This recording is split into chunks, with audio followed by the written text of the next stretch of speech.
Hi and welcome to the Peak Endurance Podcast. My name is Isabel Ross and I am the coach at Peak Endurance Coaching. Episode 101 is an interview with Bich Jennings. I swept Archies with Bich earlier this year and we had so much fun over those 16 hours. I find her life story so interesting that I wanted to interview her so you could hear all about her too. If you do enjoy this episode, which I'm sure you will, please go on over to Apple Podcasts to rate, review, and subscribe.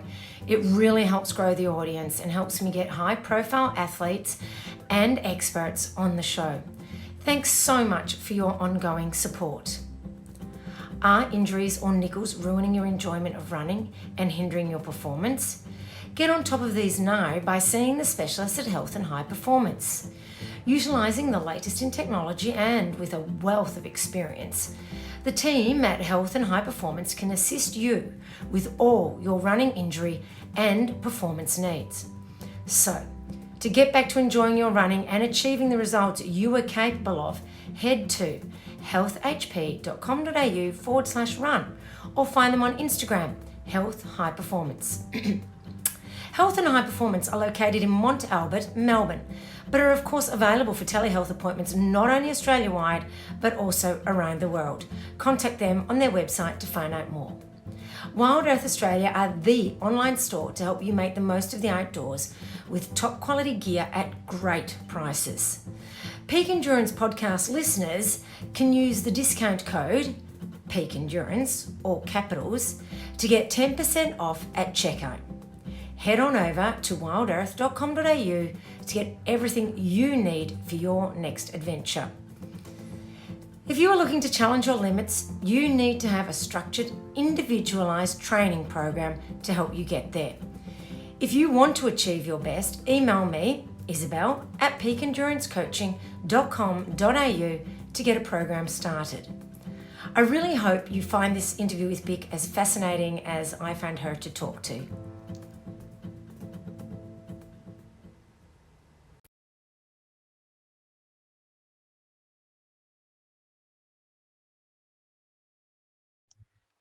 Hi, Bich, and welcome to the Peak Endurance Podcast. Hi, Izzy. How you going? Yeah, I'm good. Thank you so much for coming along today to chat with us. Now, I thought for those listeners who don't know you, maybe you could tell them a little bit about yourself, your athletic background, and how you got into running and ultra running. Sure. So I've been trail running for about maybe 6 or 7 years now. I'm a mid-pack to back of the pack runner, so I'm not super fast. I got into it. I actually never used to really like running. Had to get better at it to join the military, and we can talk a little bit about that later. But then my girlfriend invited me along to the Brooks Sunset series. She said it would be fun. We can do this thing after work, over summer. Yeah. And it really kind of started from there. So I, started doing a few 5 kilometers. I thought, oh, this is pretty good. Let's see if I can do 10. And then kept pushing it a little bit further. Yeah, it's addictive like that, isn't it? It is. And did you do any other sort of sports when you were younger? I used to play a little bit of soccer. Before I got into trail running, I mucked around with amateur boxing a little bit. Okay, yeah. Cool. And then I kind of thought, well, for my occupation, the brain's probably important to hold on to. So I thought maybe I'd change sport to something else like running. Yeah. And so you spoke about the army. Do you want to tell us a little bit about that? Sure. So I joined up as soon as I was 18. I signed up. I'm a first generation born here. So my parents came out to Australia after the Vietnam War. And I always had this burning desire ever since I was little to sign up and really give back to the country that gave my parents a lot. They came here with their clothes on their back and nothing else. So much to my parents' disgust, they were not, Why? They grew up in a country that was torn by war. Yeah, so, they have seen a lot of horrendous things happen to men and women and children. Yeah. And their version of war is not, I mean, war's not nice anywhere. No, that's right. But, it was quite traumatic for them. So the last thing that they wanted was their only daughter, their eldest daughter, to go and sign up for something like that. So I signed up when I was 18. It was actually a pretty emotional day, the day I left, because neither of my parents were there to see me off. Oh, because they were upset about it? Because they were upset. Oh, wow. Yeah. So I Oh, got onto this horrible. bus. The first time I was going away from home for 45 days, with a whole bunch of strangers, and I just felt so alone in all Yeah, I of it. bet. But it was 45 days. It's designed to break you down and rebuild you as a soldier, and that's did it do that? It did. So how did they break you down? Well, there's a lot of things like making your bed and ironing your uniform and really trying to instill that discipline. Yeah. Marching, the way you speak, addressing people. Yeah. And it's just trying to teach you that you've got a rank and you've got a way that you need to speak to others and engage others. And there's a hierarchy, you need to respect that. I guess it's in preparation for when you're on the battlefield. You don't think, you do what you were told, you put aside your fears and emotions and you execute with precision. Which is so important, I guess, because as soon as you start thinking and you're thinking of all the possibilities, you freeze, don't you? Exactly. The mission, is more paramount than just one person. Yeah. Exactly. And we actually met when we were volunteering at Oscars or Archies. And we discussed how your time in the army helped you gain assertiveness, because it's a very male-dominated culture there. It sort of empowered your assertiveness, would you say? I think my time in the military taught me a lot about people from all walks of life.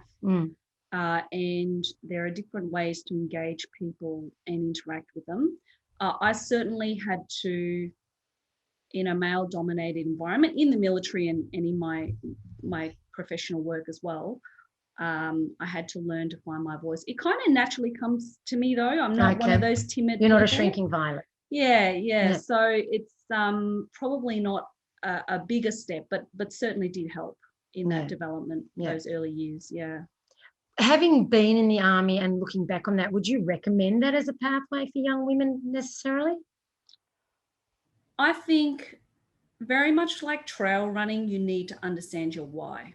Yeah. My why was, giving back to this country in the form of more than simply paying taxes. Yeah. And that was enough to get me through some really challenging times. Like if you want to go for something, you need to understand what you're giving up and what you're sacrificing. Trail running is the same, right? We don't go out there and tackle something difficult and uncomfortable and, chafing or whatever it is, unless there's a really deep why as to why we're doing it. And if we don't have a really deep why, we end up giving up, don't we? Exactly. Yeah. And so did you have many of those dark moments when you were in the military? I did. I really did struggle there the first few weeks, adjusting to a new schedule, the diet, the food, it's kind of what's given to you at the time.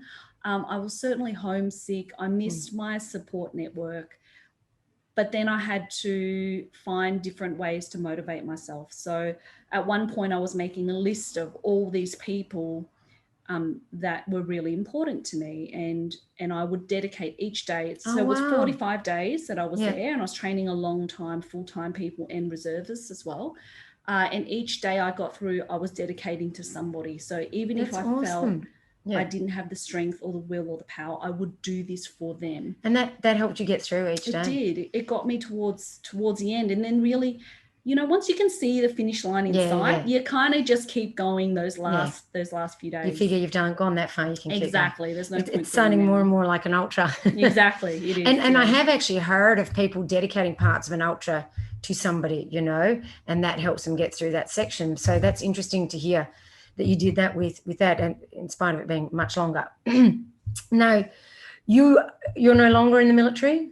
No, I got out quite a few years ago. Yeah, we had a bit of a change of government, and not going to jump into politics, but for me, for a soldier to be to have a particular skill set, they need to have competency and they need to be able to maintain that. So I wasn't able to maintain my skill set anymore. And so did they reduce the amount of training and that sort of stuff you did? Yeah. And for me, if you've got a function or a role to perform and you can't perform it, well, then why are you there? Yeah. And you want to perform it to the best of your abilities. And if you're not honing your abilities, then obviously you can't. Okay, so you left the military, and what did you do following that? Well, I was studying at uni at the time as well. So I joined as a reservist and was balancing both. And I went into professional work. So I graduated as a chemical engineer and went into risk management from there. Yeah. And then trail running came in somewhere in that scene, you know, as an outlet to military was gone, although the circle of friends remained close. But you'd be spending a lot of time outdoors with the military, wouldn't you, with your training and that sort of stuff? Yeah. So I needed something else to focus my time on and really as an outlet, you know, outside of work hours. So trail running really came into the scene then. Yeah. So how did you get from like the Sunset Series, which, you know, it's a great series of races, but it's very much sort of road focused and sort of more recreational runner focused. How did you get into trail running? Yeah. Where'd you find that? The same girlfriend who convinced me. Oh gosh, she sounds like a really good friend. She is. She's great. She was turning up to Listerfield trail runners, you know, and she said, "Oh, wouldn't it be great if you came along, you know, so that we would at least know each other?" And I had a bit of a laugh. So I said, all right, I'll rock up. But if they go too fast, we are dropping off and we're going back to the car park. So it was a good deal that we struck on that day. And then I just, you know, I met Chris and a whole bunch of the LTR people, and they were just really welcoming. So once you find your people and your community, it really just keeps going. The trail running community is very welcoming, isn't it? Yeah. And were they too fast for you that day? I don't really remember, but even surely if they stopped enough. They loop back. So that's and also once you start with a group, you can't kind of drop off, really, can you? And then I think my girlfriend, she did come with me a few times, and then there were a few instances where she couldn't make it, but then I found new friends. So I just kept turning up, and it became a weekly ritual. That's awesome. Do you still run with them? I don't run with them anymore. I kind of do a bit of my own thing now on the side. But a great. And do you still have that girlfriend? I do still have that. That's awesome. And do you still run together? We do other things together now. Yeah. She was injured for a period of time there, and I think trail running is not something that she finds that her body copes with well over time. Yeah, unfortunately the way it is, that's the way it is sometimes, isn't it? No, so the company that you work for is an engineering design firm, am I correct? Yes. That's right. And you know, you're in risk assessment, but you also mentor other female staff. Can you tell us a little bit about that? Yeah, so we are very fortunate in our group. We tend to attract, well, they just so happen to be females. It's whoever's appropriate or has the competency for the skills for the job. And we ended up having like this critical mass of 6, 7, 8. I think we're up to 9 young females in the team now. Because traditionally, has it been more a male-dominated field as well? Oh, yes. Engineering design firms are predominantly male-dominated, and it's unusual. Actually, our group is the odd one out. Most of the others are still quite heavily male-dominated, but for some reason, our group just seems to be predominantly women. And my colleague and I decided to start a group called Emerging Leaders. Yeah. So once a month, we'll pick a particular topic and we'll work through with these juniors, and it could be anything from personal branding to hearing a story from another lady within the organisation about some of their challenges, tips and tricks, or understanding your values and how it translates into your behaviours at work. So it really is about empowering them and the next generation and understanding, going along the journey with them and understanding what drives the next generation. So how do you see the next generation differs from, I'd like to say our generation, but I'm a bit older than you, but our generation? Yeah. I think we're seeing a lot of the differences with work and personal life. You know, maybe once upon a time you used to join an organization and be there for like 20 years, your whole career. And we're seeing now a very transient younger generation. Every 2 to 3 years they change roles and things like that. And I think it translates to this upcoming generation requiring more transparency, more authentic connection, more honesty, being a part of the conversation, being told this is your career and this is what you do and just get it done. You know, they want to have a voice. It doesn't cut it anymore. You're right.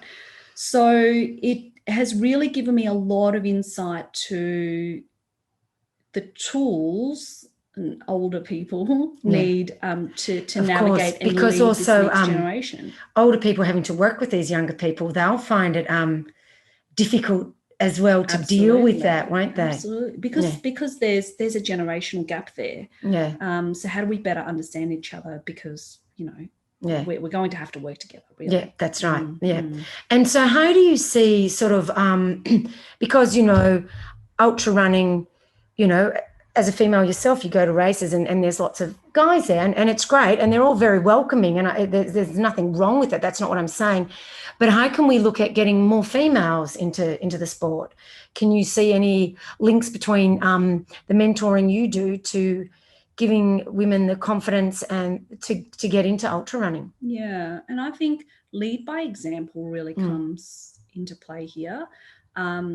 Whether or not it's mentoring at work for this group of young ladies or if it's out on the trails, I think we've got a lot of inspiring women out there, yourself as well, out there encouraging women to get out of their comfort zone, try something new. Barkley Marathons is certainly not something that everybody can put their hand up and do, so. Or want to, but But there's you talk the talk, but you walk the walk as well. And if we can have more open and honest conversations with women in the trail running community, support each other with that, I think we're really achieving what we're set out to do. Yeah. Do you think even sort of maybe like how you have monthly, this is just off the top of my head and I maybe shouldn't even be saying this, but like having some sort of group where women can get together and talk about, how they deal with time on the trails and those sorts of things would be helpful for them. Yeah, it could be. And I think everyone's situation is so different, right? If you've got a young family or you don't have children, but you're balancing different things, just creating some sort of space where people can feel comfortable to be honest and authentic about the real challenges that they're facing would be a great idea. It's interesting.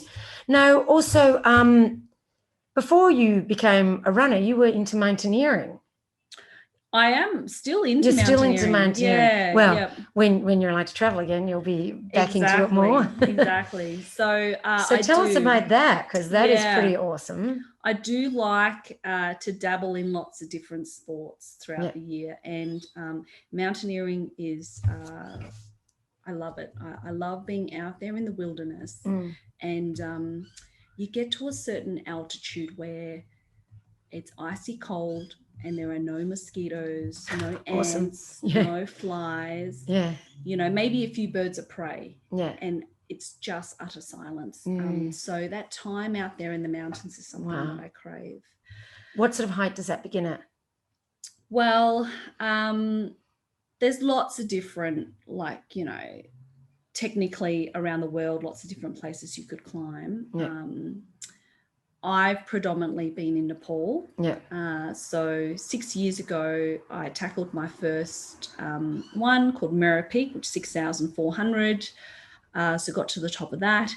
And I made a pact with a couple of my friends, actually, that every 2 years we would hit up a mountain. We would spend 1 year upskilling, and then the next year we would be on the mountain, and then that's an awesome repeating idea. that cycle. Sadly, I'm the only one that's kept that up. Oh, really? Out of how many people? Well, 3 of us together. And how long did it continue with 3 of you for? No, just one cycle. Oh, that's a bit depressing. It is a little bit, but again, it's my why is I go out there to search for myself, to understand myself, to get a bit of perspective.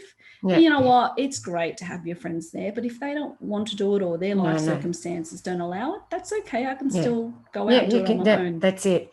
And that in and of itself is great for other women to hear, because you know, sometimes we are a little bit nervous about doing things on our own, and you know, there really is nothing to stop you, is there? That's right. Yeah. And we can be smart about it. I'm not saying, you know, I went out there and I organized all this stuff, or I did it solo. Like, I still did my research. I still found a reputable mountaineering company to go with and organize it like that. And actually the last 2 trips, because in 2018 I went up and did Cholo, which was 6,100. And then just before COVID hit in late 2019, between October and November, I spent 4 weeks to summit Himlung Himal, which is 7,100. Wow. Is that your highest? That is my highest, yeah. So that would have qualified me to give Everest a crack. Sadly. But are you, do you want to do Everest? I have contemplated it, and you know, in the past I said no, and then I wavered a little bit. I thought, oh, maybe I do. I think I'm now back on to not really. Why? It is a very popular one, and it is That's what would put certainly me off. the highest. But is it the most technical? It's not the most technical. Oh, okay. It's an intermediate. I won't say only, but and isn't that funny, because you say it's intermediate, and I remember you saying that to me when we were sweeping, and it's just hard to fathom, because you hear all these stories about how difficult it is, and you know, scaling this and climbing that and whatnot, and yet you say it's intermediate, and your experience, so I trust you, but how can that be intermediate? I don't get it. Right. The skill set that's required is intermediate. It being as high as it is, altitude is certainly a factor. You know, we're getting 21% oxygen here at sea level. Well, it's only a few percent up there, and that's the challenge. So I'm not underestimating Everest, and I'm not saying no, I know you're not. It's, you know, that it's but you're easy. Just after a different challenge. I think I'm after something a bit more technical. So it was actually on the cards for this year. Last year was meant to be my upskilling year, and I was hoping to build up. I couldn't even do that. And I had plans to go to New Zealand and things like that to brush up on some technique. And this year I was hoping to give an 8,000 meter a crack. Oh, wow. Which one's that? Not that I'll know it, but someone might. What was it called again? It's just slipped my mind which one it was. Well, when you remember, which I'm sure you will, tell us. Yeah, but so when you say you're upskilling, what sort of stuff do you do to upskill? It's really like any other sport. You want to get to a point where it's muscle memory. You're not really thinking too much about it. Because if you think about being similar to the what you were saying about the army, the military, you don't want to be thinking. You just want to be doing it. You want to be doing it safely. At altitude, when oxygen is low, you not much thinking going on. You want it to be muscle memory. At that point. So then upskilling is more about just repeating the actions and just doing lots and lots of climbs, basically. Yep. That's right. And so where would you practice that here in Australia? Not many places. No, I didn't think so. not ice climbing anyway. No. So when you're upskilling, you have to travel. So New Zealand, where else? New Zealand, look, there are other places around the world that you could do a bit more, not so much ice climbing, but more rock climbing. Peru, you know, South America, places like that. So heaps around the world. But who knows when. Well, I did hear today that they're thinking up opening up the Trans-Tasman bubble again to New Zealand. So that. You know, maybe, and who knows how long it'll last, even if they do, you know, like it seems to be that every time Auckland gets one case, they go into instant lockdown. Who knows? Well, I mean, you've got plenty of time. You're still young. You've still got all of that time ahead of you to do that. You look doubtful. Is it a young person sport, mountaineering? You know, no, you can do it into the later years. There are people that are super fit, you know, just like in ultra running. There are some people out there that are that you look to and go, God, I hope I get to move that well. I'm that age. So no, it's not a young person's sport. It is always about balancing that risk, though. You know, if you take too many risks, and I kind of laugh because my occupation is in risk management, and yet I partake in some of the riskiest sports there are. Do you sit there and assess the risk beforehand? I do. You know, there is a thing that I do in the workshops when I open up, and it's kind of like a bit of my icebreaker as well. Yeah. You know, I'm a risk consultant, but this is how I've risk managed a mountaineering expedition, and I'll pull up a diagram. Everyone has a good chuckle, but it's legitimate, you know? Yeah. So it just goes to show them as well that you really put it into practice. You don't just talk about it. Yeah, I hope that's what they see anyway. Yeah. So, you know, how do you think your time mountaineering and in the military and looking at risks and all that sort of thing, how does that help you with running? It's all been a part of my journey, you know, to be who I am today. It's helped me understand who I am and what drives me. I think, you know, I joined the military pretty early. Yeah. And in the early years, I kind of really struggled with, who am I? I am this first generation born here. I'm Australian. Yeah. But my family is from Vietnam. Yeah.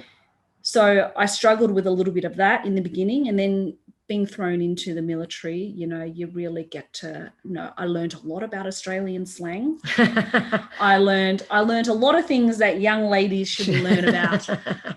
But really, that gave me the confidence to speak up, to assert my authority where it's appropriate, but then also understand my place as well. In whatever environment it might be. And then when it comes to mountaineering and ultra running, understanding my why, and it's deep. Yeah. And then being okay to sit in that discomfort. Yes. Yeah.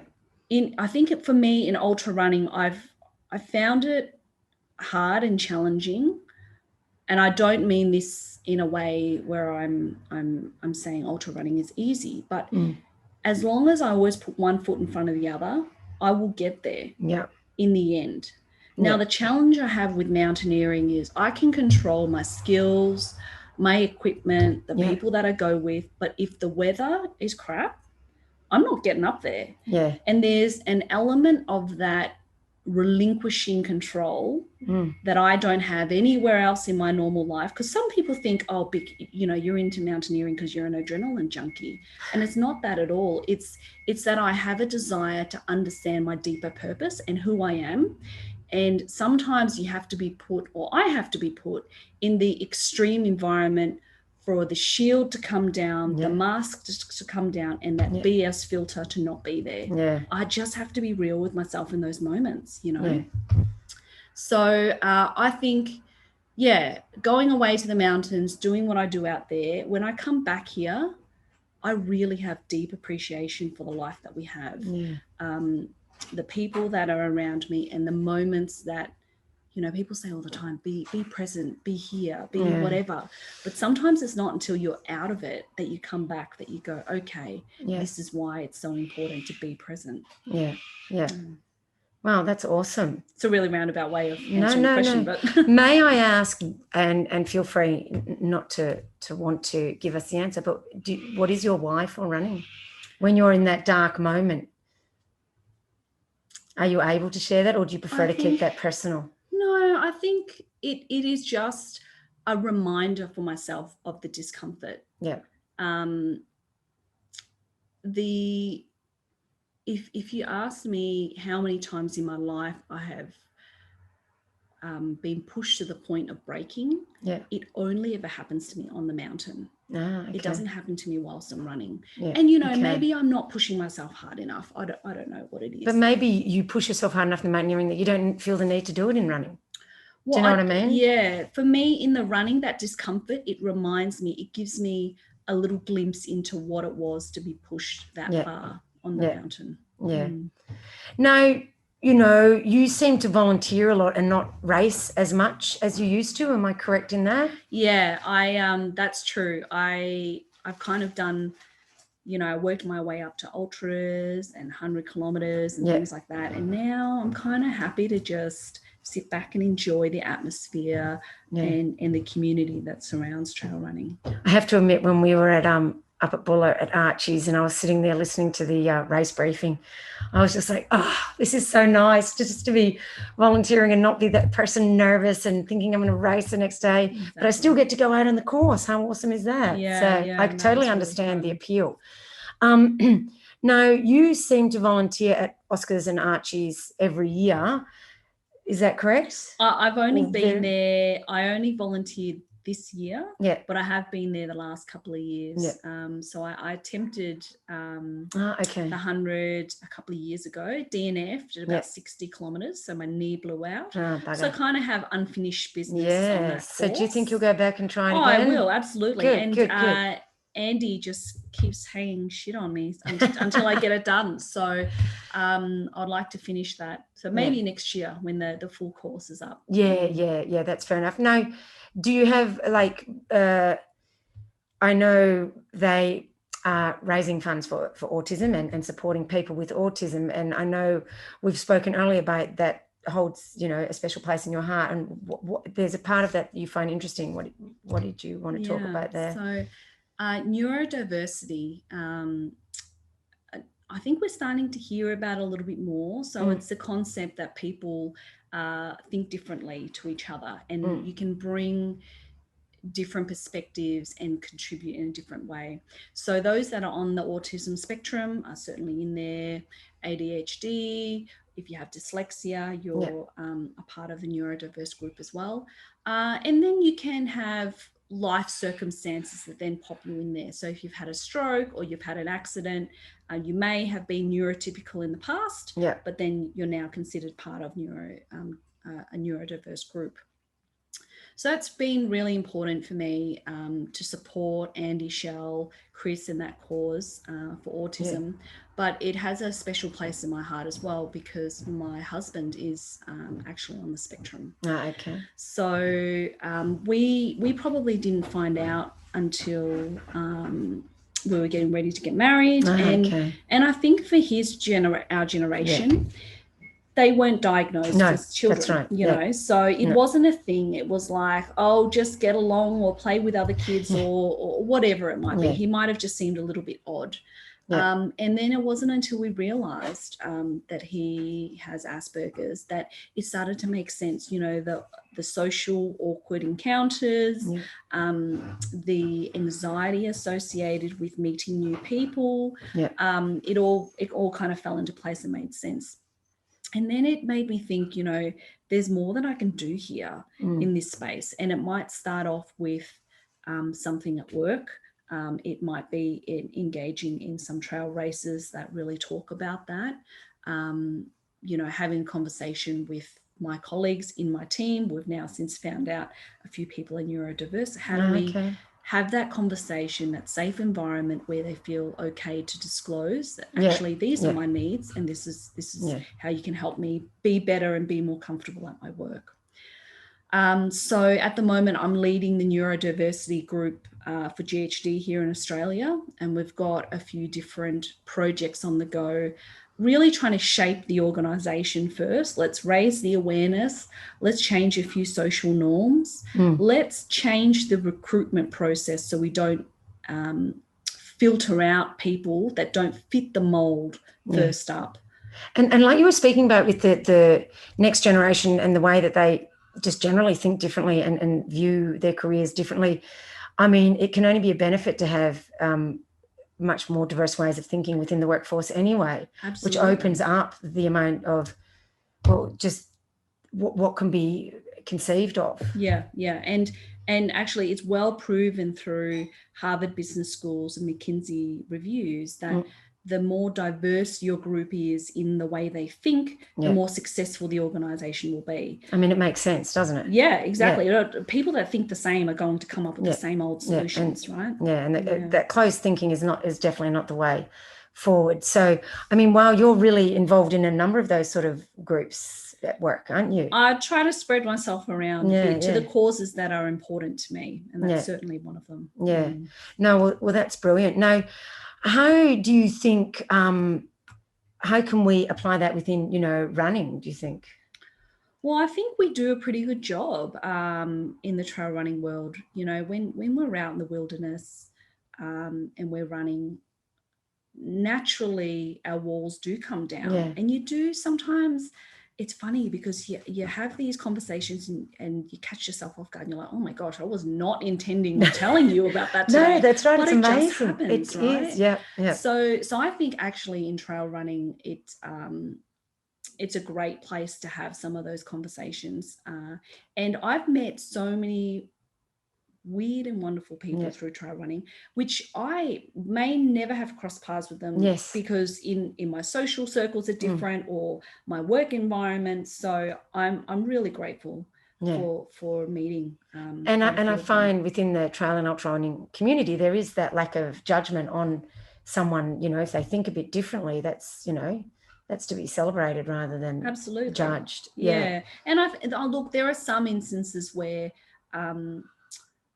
there are signs and symptoms of bullying and things like that. But I like to think the community does get on top of that pretty quick. I mean, unfortunately, as you say, with any group, there's always going to be an element that is not the best. But I think as a whole, we can hope and lead forward with, once again, it's leading the way, isn't it? And all of us doing the right thing so that we can eliminate that kind of element, as in any bullying, because I'm sure everyone can change their ways if, you know, that's happening. Yeah. So, you know, we've just, as you've spoken about, you weren't able to go mountaineering last year and, or probably even upskill because you wouldn't have been able to go rock climbing or anything like that, would you? None of that. So how did you cope? The first lockdown, I kind of did okay. You know, the novelty was there. Yeah, the slowing down. The slowing down and people who know me know I work very hard at a lot of things, right? So actually it was a nice breather. But I really struggled in lockdown too. Yeah. All my outlets, as you say, you know, trail running community, gone. No climbing, no traveling, no hiking or camping. This 5 kilometer radius that killed me. Absolutely killed me. And so all of my outlets and all the ways that I let out my energy and frustration were not allowed. So I actually really suffered in that time. And I know we've spoken about mental health a lot throughout COVID, and I think that it's great that we've now had the opportunity to bring up this mental health conversation, and it's not viewed as something negative anymore. So I openly talk about my challenges. Good. I think that's really important because as you say, a lot of people they feel embarrassed, which they shouldn't, but they feel embarrassed. I mean, there's no should or shouldn't, you know, that's another thing that causes a pressure. But I wouldn't want someone to feel embarrassed about, you know, sharing that they find it hard, because it was really hard. And I think there's this element of throughout COVID, you know, people talk about the COVID kgs and things like that, and you know, your physical, how you maintain yourself physically and keep active, but then the flip side of that is, how have you kept your mental state healthy? You know, if you don't have the tools and techniques, have you sought assistance from somebody to talk about it? Or so there's that whole element too. I don't know about you, but for me, the mental health issues that I had aren't solved through talking. They're solved through being out in the bush and running and being out in nature, you know. So I think that was also a big difficulty for people. And I'm guessing you're a little bit the same with you wanting to be out like that. It was, and you're right. For me, that was one element of it that I felt, and I'm not comparing it to prison, but no. You know, that but there are some. my outlets were restricted. But I certainly did learn there were more tools that I could have practiced a bit better, like instead of just being stuck and ruminating on an idea or a concept or something that was making me upset, how do you break that cycle? And then, you know, I'm disappointed that I can't do this or I can't do that, but maybe it's no for now during COVID, not no forever. And so that maybe that little bit of hope in some instances was enough for me to just to get to bed and to get up the next day and keep going the next day. Were you able to work from home? I was able to work from home. I'm very fortunate with that. It was it was hard to connect with people virtually, right? So I'm another one that loves face-to-face interaction. So to like 2D does nothing for me. But yeah, I'm one of the few people that were very lucky to still be able to work throughout that time. Yeah, no, that was good. And I remember, I think, which lockdown was it? You organised a trivia night. Yeah, that was good. I really enjoyed that. You know, that sort of, it was good. I was trivia queen there for a period of time. Good for you. A few of them did Bachelor in Paradise and things like that. So I created a few of those. I just thought it was an opportunity for me to, you know, if I'd normally go out and volunteer and, you know, do that, build a sense of community. Well, how can I leverage off a virtual platform and do something else? So that was my attempt at doing that. You did really well. Yeah, I enjoyed it. I remember I really had fun. And, you know, I was a non-believer in all that sort of online stuff, but I did actually enjoy it. So you converted me. So thank you. So Archies, Oscars 100 next year? Well, yep, I better get training for it, but hopefully we get the full course. You know, it's 2 years in a row. I know, like seriously, what could be next? What, locusts? Don't jinx it. Touch wood, don't jinx it. I know, well, we've had plague and fire, so you just don't know, do you? Yeah. And, you know, I always love to bring this up with athletes. I'm a big believer in strength training, and so are you, aren't you? I am, yeah. Right after lockdown 2 finished up, I was set. I've always had this dream of having my own gym. Like people want new cars or flashy whatevers. For me, it's always been my home gym. So we tore down the old shed, rebuilt a new shed, and I've decked it out with a lot of lifting equipment. So I've been enjoying stretching and doing yoga there in the mornings and then lifting some heavy stuff in the afternoon. So that's been really nice. And how do you feel the strength work benefits you're running? I'm not a strong believer in running all the time. And I think there is for a well-rounded athlete, and this is just my point of view, there's a place for long distance running, there's a place for speed work, and there's some strength and conditioning in there. Especially if we're time poor, you know, a really good lifting session can fatigue our muscles, you know, in a shorter amount of time as well. And do you feel that the rock climbing helps? The climbing certainly does help. I need to get out on the wall a lot more to build that upper body strength again. I certainly haven't been doing that as much as I should. But absolutely it helps. I've just heard a lot of ultra runners these days are getting into the bouldering and rock climbing. Yeah, that's good. They should. I totally agree. There's now a place in Frontry Gully for bouldering, so which is awesome, which is near where we live. So I went there a few weeks ago, and I swear to God I couldn't walk for 3 days or use my arms. So it's so funny when you're climbing. Sometimes you realize how inflexible you are. Oh my God. Oh no, I knew, but it was reinforced. For me, when I am not doing yoga for a period of time, it's one of those things. It's almost like meditation. You don't realize it straight away. But then you do something and you go, oh gosh, I used to be able to stretch a little bit further than that. Well, I used to go to yoga 2-3 times a week, and because of COVID, I stopped, and I went the other week, and it was so hard, and I've never found yoga hard before. So we're actually going after this, aren't we? We are, yes. To some hot yoga. I'm introducing Vic to hot yoga. I'm excited, but also a little bit scared. No, don't be, because you'll see me fall over, and you'll go, that's all right, if Isabel can do it, so can I. No laughing at me. God, no, I never would. We're not allowed to. Good. No. And so Oscars, and what races next are you planning on volunteering at? I think the main ones that I wanted to volunteer at are through. I've put my name down for Hounslow to volunteer for that one, but otherwise not much else for the rest of this year. I think one of the key things I took away from the lockdown was I probably used to overcommit myself a little bit too much in my schedule. And it really took the spontaneity out of things, and it took the enjoyment out of things, because I felt a sense of you knew what you were doing for like the next 6 months, and it was I mean, I had a few girlfriends who had to book 2 months in advance for like Just a to catch dinner, up. which is ridiculous. Yeah, that right? is ridiculous. So I had a few key races that I wanted to volunteer at. Yeah. Was out at Warby Yeah. after Hut to Hut, and now the rest of the year might just be if I'm available and I'm feeling like volunteering, then I'll go and do it. But I mean, otherwise, even if you don't volunteer for an official role, just turning up to the event and cheering people on at the sidelines is also a great feeling. The runners appreciate that, as we all know. But yeah. but if people do want to get involved in volunteering, can you give them an idea of how they might get involved in that? Pretty easy. I mean, all of the races, if there's a particular race you're interested in, Google it, and then there'll be a web page, and there's usually a tab that says, volunteer here. Yeah.